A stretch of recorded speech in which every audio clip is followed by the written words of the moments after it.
오늘 회의는 지금 하고 있지 않습니까? 지금 삼선 의원 아니십니까? 지금 하고 있잖아요. 지난주 화요일날 여기 계신 분들과 함께 있는 자리에서 위원장님이 방망이 두들겼어요. 자료 제출이 부실하다고 해서 지금 계속 위원장님께서 본인이 방망이를 뚫어놓고 나서 그걸 스스로 부정하십니까? 예정대로 후보자를 데려놓고 해야죠. 국회 인사청문회는 언론과 다르다고 생각합니다. 시간 좀 다시 잡아. 조용히 하세요. 발언권 보세요. 얻어서 하세요. 발언권 얻어서 양당 의사진행 간사간이 발언하세요. 합의가 되면 성원이 되었으므로 제431회 국회 임시회 제2차 재정경제기획재정위원회를 개회하겠습니다.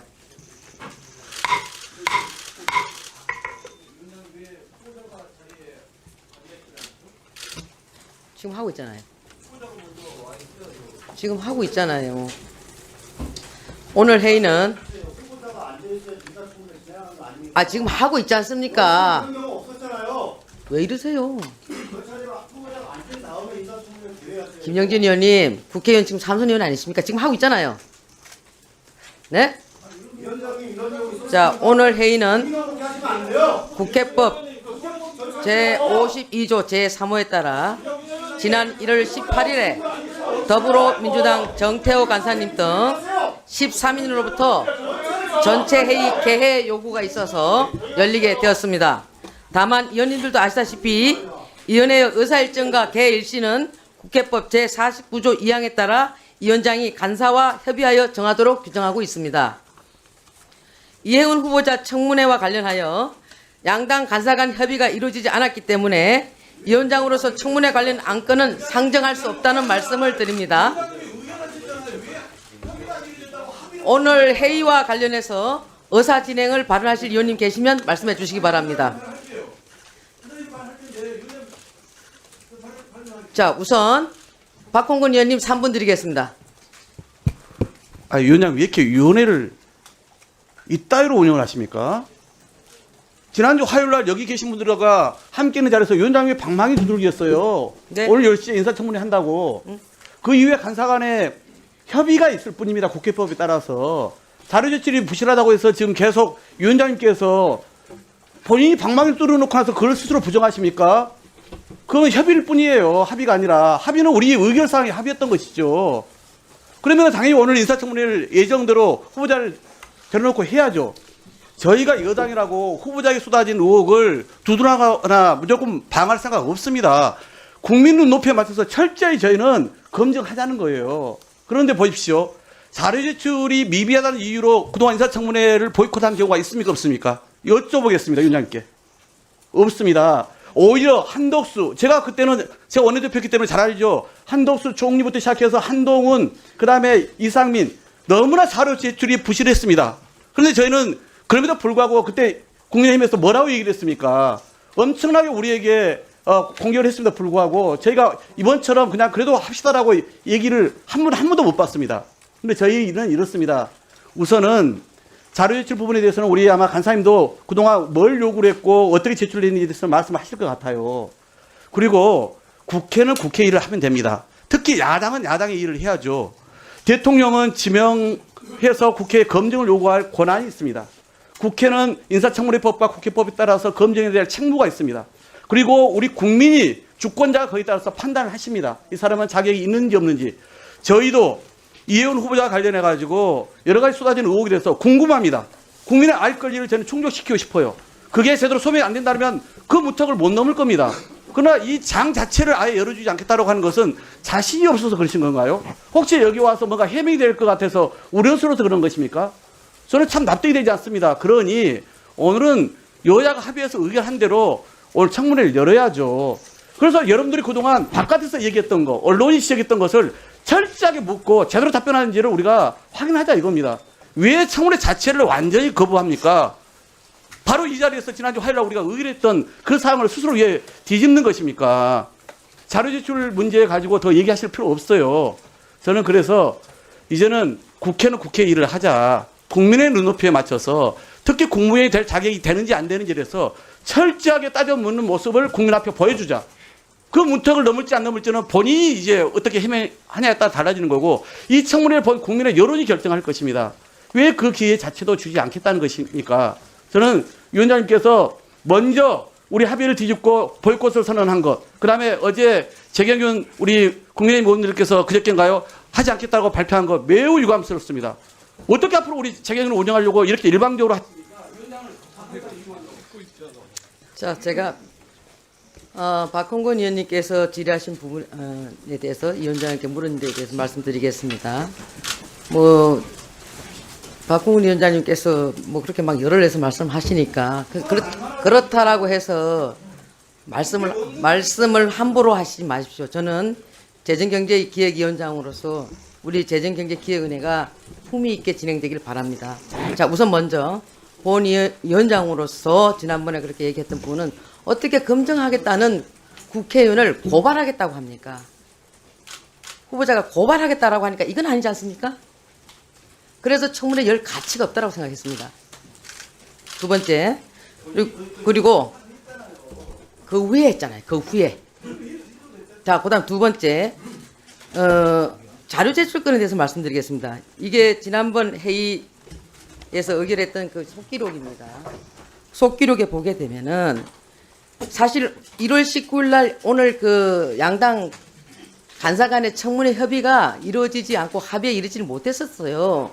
그 과정 속에서 우리 그 여당 간사께서 노력하셔서 자료 제출에 대해서는 성실하게 임하겠다라고 말씀을 하셨고, 또 그와 관련돼서 양해가 좀 이쪽에서 또 됐고 야당에서도, 그래서 그러면 서로 이 합의가 안 되면 안 될 것 같으니까 제가 그래서 그렇게 했습니다. 그러면 자료 제출이 성실하게 제출될 수 있도록 해야 된다. 그렇지 않다라고 한다면 일정을 변경할 수도 있다라고 분명히 여기 이렇게 해놨습니다. 그래서 이와 관련돼서 오늘 논의를 하면 되는 것이고, 그리고 청문회를 지금 안 늘겠다 그런 건 아니지 않습니까? 그냥 아까 말씀하신 대로 일단 검증하겠다는 국회의원을 고발한다라고 하니 제가 위원장으로서 그런 부분은 묵과할 수 없기 때문에 분명히 제가 그에 대해서 의사표현을 했던 것이고, 또 어젠가요? 국민의힘 간사께서 거기에 대해서 인터뷰 해놓으신 내용이 있던데 거기에 대해서는 의사진행 반응을 통해서 한번 들어보겠습니다. 박수영 의원님, 하십시오. 아직 상정이 안 됐지 않습니까?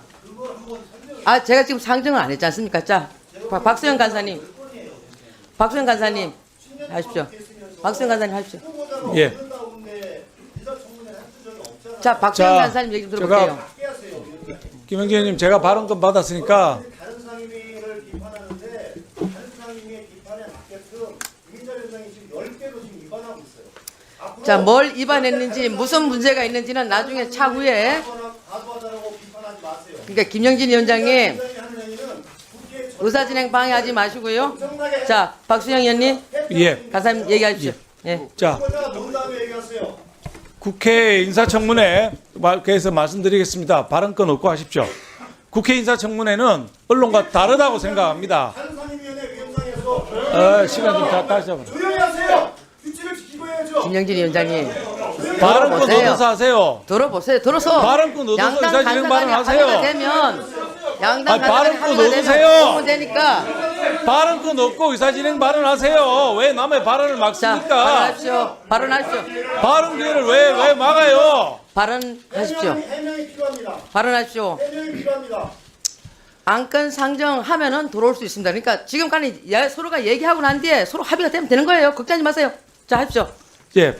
국회 인사청문회는 언론이 제기하는 의혹 제기와는 전 다르다고 생각합니다. 단순히 의혹 제기에 그치는 것이 아니라 제기된 의혹이 사실인지 아닌지 공식적으로 확인하는 자리여야 됩니다.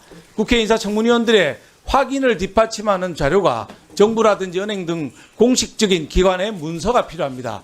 자료 요구를 개인이 하는 것이 아니라 상임위 차원에서 안건으로 의견한 것도 그 이유 때문이라고 생각합니다. 오늘 자료 제출과 관련해서 인사청문회 처음부터 전제가 무너졌습니다. 여야는 15일 오후 5시까지 자료가 충실하게 안 오면은 일정 연기하겠다고 합의한 바가 있습니다.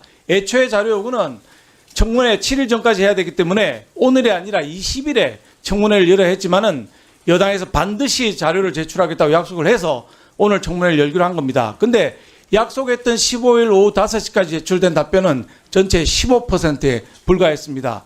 버티기로 일관하던 후보자 측이 어제 저녁 9시가 다 돼서야 일부 추가 자료를 냈는데 생색내기에 불과한 부실투성이었습니다. 보좌진에 대한 고성과 갑질 의혹도 위중하지만은 청년들 분노를 유발하는 불법 증여, 로또 아파트 부정 청약, 기타 새 아들과 관련한 부모 찬스 등에 대해 후보 자책이 제출한 자료는 검증이 불가능한 수준이었습니다. 자, 제가 구체적으로 자료 말씀드리겠습니다. 2011년 배우자가 장남과 차남에게 증여한 현금에 대한 증여세를 가족이 대신 납부했다는 의혹을 받고 있는데 왜 금융거래 내역을 내지 않습니까? 2016년부터 18년까지 고리대법제 비상장 주식을 샀는데 이걸 연도별로 증여세를 얼마나 냈는지 또 가족 간 금융거래는 없었는지 이걸 확인해야 되지 않겠습니까? 2021년 장남과 차남이 할머니에게서 매입한 마포상가 대금 2억 원, 이 무슨 돈으로 샀는지 가족 간 주고받은 건 아닌 건지 내라고 하는데 내지 않고 있습니다. 2016년과 21년에 할머니가 후보자 세 아들에게 증여한 KSM 비상장 주식 31억 상당인데 구체적으로 연도별로 얼마나 배당이 됐는지, 증여세 자금은 누가 냈는지, 가족 간 금융거래를 통해서 낸 거 아닌지 수많은 자료를 요구했는데 하나도 안 내고 있습니다. 또 세 아들은 거액 증여를 받을 당시에 학생이거나 미취업자였습니다. 단순히 증여세 납부 문제가 아니라 냈다면 누가 냈는지를 확인해야 되는데 부모 찬스로 대납한 것이 아닌가 싶은데 왜 안 내는 겁니까? 자료를 내야 될 거 아닙니까? 자, 새 아들이 냈다고 주장을 하고 있는데 새 아들의 주식 자산이 8,150배가 늘 동안에 개인간 예금은 줄지 않았는데 왜 개인정보를 이유로 이런 걸 내지 않는 겁니까? 100억 로또 아파트도 마찬가지입니다. 로또 아파트 공급 계약 36억 7,800만 원, 35%에 해당하는 12억 9천만 원에 증여를 한다고 계약서를 썼는데 5억 4천만 원만 또 증여했다는 건 무엇이며 누가 그 돈을 냈는지 세금은 제대로 냈는지 내야 되지 않겠습니까? 자금 조달 계획서 원본 왜 안 내는 것입니까? 뭐 그 밖에 또 여러 가지가 지금